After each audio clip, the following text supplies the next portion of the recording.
अल्लाह के बंदों की खिदमत कर सकूं, धर्म और ज़ात से ऊपर उठ कर के जो है लोगों के मसाइल को हल करने की जो है क़ुव्वत अल्लाह ताला। वैसे इंडिया की तारीख़ में मुझे लग रहा है पहले ऐसे शख्स हैं जो बाज़ाब्ता इमाम थे और अब एमपी बने हैं। वैसे मौलाना तो बहुत सारे एमपी बने हैं, तो कैसा महसूस कर रहे हैं आप? नहीं देखिए, इमाम जो आदमी होता है वो एक डायरेक्ट पब्लिक से जुड़ा होता है और ऐसा पब्लिक से जुड़ा कि उससे 24 घंटे में 5 मरतबा लोगों से मिलना ज़रूरी है। और हम नेक नियति के साथ बंदों की खिदमत के लिए उतरे, मैदान में उतरे हैं ताकि देश को ऊपर ला सकें, देश की बेरोज़गारी को दूर कर सकें, देश के कमज़ोर जो लोग हैं उनको ऊपर उठा सकें, उनका हाथ पकड़ सकें।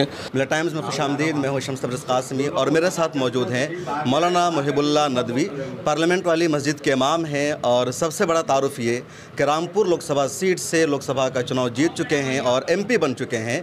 मौलाना मुहिबुल्लाह नदवी अब मस्जिद में इमामत के साथ पार्लियामेंट में भी गरजेंगे, ख़िताब करेंगे। मौलाना, मिला टाइम्स में खुशामदीद और बहुत बहुत मुबारकबाद आपको कि आपने चुनाव जीत लिया है और आप एमपी बने हैं। बहुत शुक्रिया, बहुत शुक्रिया। आप इमाम थे, इमामत कर रहे थे, कहाँ से ख्याल आया चुनाव लड़ने का, एमपी बनने का? नहीं देखिए, हमारी जो मस्जिद है ये पार्लियामेंट वाली मस्जिद कहलाती है और पार्टीशन से पहले ऊपर फ्रीडम इंडिपेंडेंस से पहले भी ये मस्जिद काउंसिल हाउस कहलाती थी। तो यहाँ पर मुल्क के चुने हुए नुमाइंदे यहाँ नमाज़ अदा करने आते थे, बल्कि मुल्क के 3 या 4 जो सदर जमहूरिया रहे हैं उनमें फ़खरुद्दीन अली अहमद साहब, डॉक्टर ज़ाकिर हुसैन साहब तो हमसे पहले दोनों हज़रात गुजरे हैं, लेकिन तीसरे APJ अब्दुल कलाम साहब भी इस मस्जिद में नमाज़ को आते रहे। हामिद अंसारी साहब भी आते, मुस्तकिल आते थे, अब थोड़ा बीमार हैं। तो यहाँ पर इसके अलावा 2016 में chief guest of India, prime minister of India ने उनको बनाया था, नजीब रज़ाक साहब को, वो भी यहाँ नमाज के लिए आते रहे हैं। तो एक सियासी लोगों की मस्जिद थी एक तरीके से, वो यहाँ नमाज अदा, और मैं उनका इमाम था सियासी लोगों का। फ्रीडम फाइटर नामवर आलिम दीन मरहूम मौलाना अबुल कलाम आज़ाद यहाँ मुस्तकिल नमाज को आते थे और मौलाना आज़ाद ने इसी मस्जिद से जो है वो जा कर के हमारे जो वतन अज़ीज़ है, मैं तो बाद में उनसे वक्त पैदा भी नहीं होऊंगा, कि 1952 में उन्होंने जो है वो रामपुर कॉन्स्टिट्यूंसी से इलेक्शन लड़ा आज़ादी के बाद और उसके बाद वो पहले वज़ीर तालीम मुल्क के बने।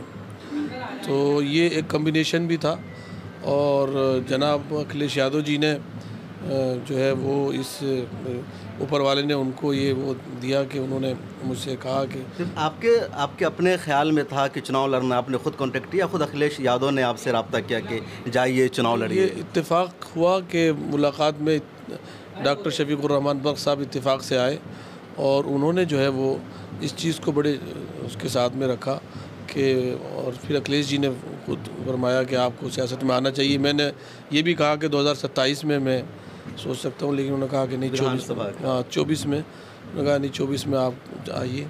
और चीज़ें बड़ी आनन फानन में हुई थी, आप रातों रात गए, चार्टर प्लेन के ज़रिए आपका सिंबल आया था। जी जी। वैसे इंडिया की तारीख़ में मुझे लग रहा है पहले ऐसे शख्स हैं जो बाज़ाब्ता इमाम थे और अब एमपी बने हैं। वैसे मौलाना तो बहुत सारे एमपी बने हैं, तो कैसा महसूस कर रहे हैं आप? नहीं देखिए, इमाम जो आदमी होता है वो एक डायरेक्ट पब्लिक से जुड़ा होता है और ऐसा पब्लिक से जुड़ा कि उससे 24 घंटे में 5 मरतबा लोगों से मिलना ज़रूरी है, उनकी इबादत उनको कराना और उनसे बाद में उनको बात है कोई लेना ज़रूरी है। तो मैं समझता हूँ एक इमाम जितनी मजबूती के साथ पब्लिक से जुड़ा रह सकता है कि 5 टाइम्स जो है वो 24 घंटे में उसे पब्लिक को फेस करना है, उसको पब्लिक को लीड करना है इबादत के लिए, तो उससे ज़्यादा बेहतर आदमी कौन हो सकता है। मैं दुआ करता हूँ कि मुझे वो बना दे अल्लाह रब्बुल इज़्ज़त हकीकी मानों में, कि मैं अल्लाह के बंदों की खिदमत कर सकूँ, धर्म और ज़ात से ऊपर उठ कर के जो है लोगों के मसाइल को हल करने की जो है क़ुव्वत अल्लाह ताला। अब आप पर दोहरी जिम्मेदारी है, रामपुर की जनता की भी, उसकी भी इमामत करनी और जो मस्जिद की आप इमामत कर रहे हैं, तो दोनों को बरकरार रखेंगे या मस्जिद की जिम्मेदारी से अब दोनों का ही, चूँकि मस्जिद हमारी बिल्कुल पार्लियामेंट में की मस्जिद कहलाती है, तो इसमें कोई वो नहीं है कि कोई मुशक्क़त की बात नहीं है।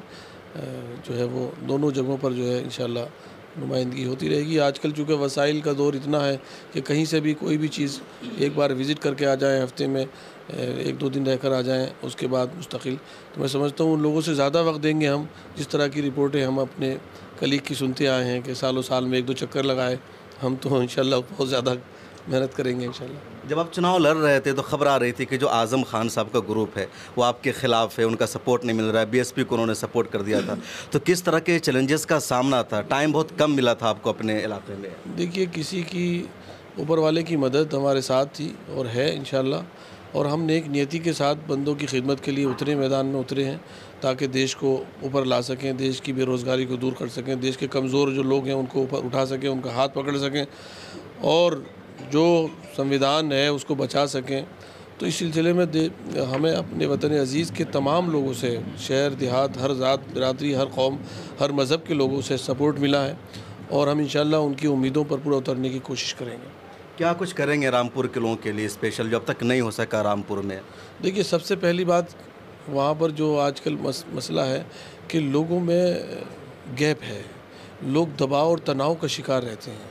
वो ये वजह है कि आपस में लोगों का एतमाद का रिश्ता वो कमज़ोर है। तो पहले तो उसको सही करने के लिए इंशाल्लाह कोशिश करेंगे, इंतज़ामिया से बात करेंगे और जो समाजी लोग हैं उनसे भी मीटिंगें लेंगे। उसके बाद तालीम एक ऐसा मसला है, रामपुर में स्कूल एजुकेशन जो है वो बिल्कुल ख़त्म है, ज़ीरो है उसका, इसलिए कि उस असातिज़ा ही नहीं है। इंटर कॉलेज में बेशतर कॉलेज ऐसे हैं कि उनमें असातिज़ा ही नहीं है। जिस खित्ते ज़मीन में पढ़ाने का सिलसिला रुक जाए या ठप हो जाए तो वहाँ की तो नस्लें ही ख़त्म हो जाती हैं।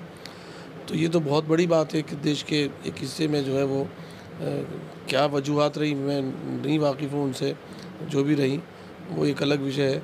लेकिन अब हमें जो है वो कोई भी स्कूल ऐसा नहीं होना चाहिए हमारे ज़िले में कि जिसमें तालीम, जो गवर्नमेंट इदारे हैं, स्कूल हैं, वो फंक्शन ना करें, वो जारी ना हो।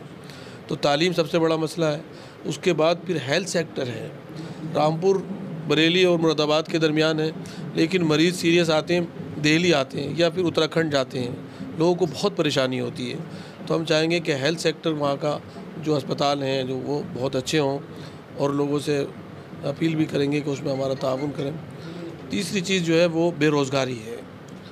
बेरोज़गारी के लिए भी वो जो वहाँ पहले कुछ मिल्स और फैक्ट्रियाँ थी वो बंद हो गई हैं, तो उनकी नौयत भी देखेंगे अब कि क्या है, उनको दोबारा स्टार्ट किया जा सकता है या कुछ नई चीज़ें आ सकती हैं। तो ये 3-4 चीज़ें हैं। हमारा कोई लंबा कोई बहुत ज़्यादा वो है नहीं, पॉजिटिव चीज़ें हैं, पॉजिटिव चीज़ों पे काम करना है और हम सब के लिए दुआ ही करते हैं। एक आखिरी सवाल, आप मौलाना अबुल कलाम आज़ाद की लोकसभा सीट से चुनाव लड़े, बार बार आप उनका जिक्र करते रहे और इस वक्त आप आखिरी मौलाना हैं जो चुनाव जीत कर आए हैं। एक मौलाना मतलब एक वाहिद मौलाना है, ये वाहिद मौलाना है जी, इससे पहले सिलसिला शुरू हुआ है और पहले इमाम है। लोगों को उम्मीद थी कि इस मरतबा सरकार बदल जाएगी, इंडिया अलायंस की सरकार बनेगी, लेकिन ऐसा नहीं हो सका। आप क्या पैगाम देंगे, संदेश देंगे देश भर के लोगों के नाम, मुसलमानों के नाम? देखिए, उम्मीद और हौसला रखना चाहिए।